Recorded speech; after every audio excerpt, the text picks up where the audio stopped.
Question number 9। देखो बेटा, question number 9 में क्या है। Akhil, Sunil, Parvesh are partners sharing profit in the ratio 3:2:1। Opening balance of the loan by Sunil account was 3 lakh. यानी सुनील ने फर्म को लोन दिया हुआ है 3 लाख रुपए का। Interest payable was agree 10% per annum, और जो इंटरेस्ट उनके बीच में अग्री हुआ है वो 10% का हुआ है। Interest was paid by cheque up to the February 2024। यानी अगर मैं बात करूँ 2023 से 24 का, तो ये साल शुरू होता है हमारा अप्रैल और ख़त्म होता है मार्च में। ठीक है, तो मार्च से पहले क्या आता है, फरवरी। तो अप्रैल से लेके फरवरी तक का वो जितना भी इंटरेस्ट था वो हमने उसे पे कर दिया है, और बैलेंस यानी जो बीच में 1 महीना बचा है मार्च वाला, वो उसे पे करना है हमें। यानी 1 मार्च से लेकर 31 मार्च तक का येट टू बी पेड लिखा है। तो हमें बेसिकली जर्नल एंट्री पास करनी है।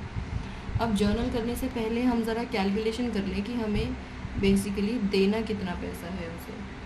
तो आप देखो ज़रा, हम अगर कैलकुलेट करें 3 लाख का लोन है बेटा, और 3 लाख पर रेट ऑफ इंटरेस्ट है 10% का।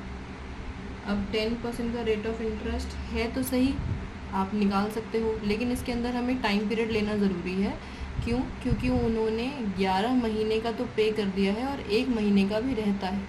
तो हम पहले 11 महीने का अलग निकालेंगे और बेटा 1 महीने का हम अलग निकालेंगे। 10% फॉर 1 मंथ। ठीक है जी। तो अगर हम इसे कैलकुलेट करें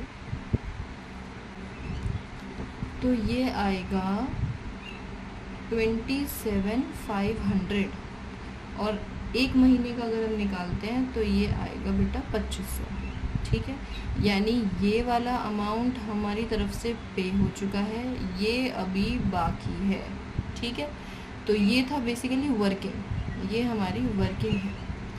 अब अगर हम जर्नल एंट्रीज की बात करें इसकी, तो देखो सबसे पहली जर्नल एंट्री हम जो करेंगे वो इनकी पेमेंट की करेंगे, जो हमने लोन पे करा है। और ये लोन हमने कब पे करा है, ये हमने किया है फरवरी में, फरवरी तक का कब पे किया है, 1 मार्च। तो हमने लिखा 2024 में 1 मार्च को। अब क्योंकि हम पैसा देते हैं, पैसा जाता है तो हम क्रेडिट करते हैं, और क्योंकि चेक से पैसा गया है तो हमने लिखा टू बैंक अकाउंट। पैसा गया, कहाँ गया, किस वजह से गया, interest on loan by partner, क्योंकि पार्टनर के नाम का लोन था, उस पर ब्याज गया ये। तो ठीक है जी, ये आ गया हमारा। कितना ब्याज गया है, 27,500। 27,500 नरेशन आप लिख सकते हो, इतनी उम्मीद मैं करती हूँ आप लोगों से। अब अगर हम बात करें ड्यू वाली एंट्री की, यानी 2500 भी बाकी हैं, और ड्यू कब होंगे, 31 मार्च को, है ना भाई। 1 मार्च तक का लोन पे कर दिया, पे हो गया। अब मार्च का जब अंत वाला तारीख आएगी, यानी 31 मार्च आएगी, तभी तो हम इस काबिल होंगे कि हम वो लोन उस महीने का चुकाएं। एडवांस में थोड़ी करते हैं हम। तो यानी interest on loan by partner नाम का हमारा खर्चा तो देखो है, हाँ कि ना, बिल्कुल है। लेकिन अब की बार 2500 रुपये हमने पे नहीं किए हैं। पे नहीं किए हैं तो हमारे सिर पर बोझ है। बोझ है तो आप इसे चाहो तो आउटस्टैंडिंग लाइबिलिटी यानी आउटस्टैंडिंग इंटरेस्ट लिख सकते हो। तो हम यहाँ लिख सकते हैं आउटस्टैंडिंग इंटरेस्ट 2500 रुपये का, या फिर अगर आप चाहो तो आप यहाँ पर ये लिख सकते हो कि लोन बाय पार्टनर, पार्टनर यानी सुनील का अकाउंट, कि उसको देने हैं अभी ये पैसे। ठीक है जी, नज़र आ रहा है आप सबको। अब ये तो हुई हमारी ड्यू की एंट्री, लेकिन ये सारा खर्चा हम कहाँ शिफ्ट करते हैं, पीएनएल में।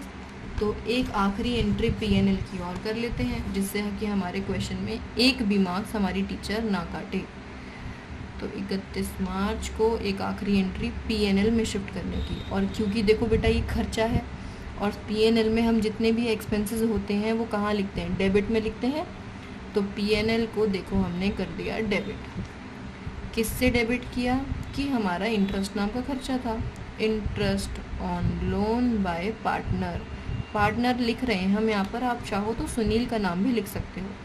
अब सवाल ये उठता है कि यहाँ पर आप अमाउंट कितना लिखोगे, 2500? नहीं, आपके पूरे साल का खर्चा कितना है? पूरे साल का खर्चा तो बेटा 30,000 ही है ना, तो आप अपना खर्चा तो पूरा दिखाओगे। अब आप कह रहे हो कि मैम ये 30,000 कहाँ से आया? बेटा देखो,